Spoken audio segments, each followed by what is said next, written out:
I've always quite liked trains, probably because they help me think.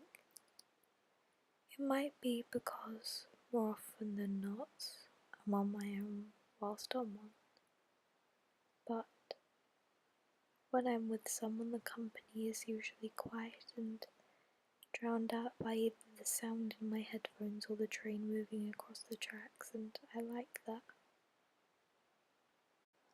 I like to think when I'm on trains. I usually get the best ideas whilst either on train or coach journeys. Just the act of travelling calms me really, and I think it always has. I intend to do a lot more travelling in the upcoming years, and maybe I'll film some of it, maybe I won't. Bye.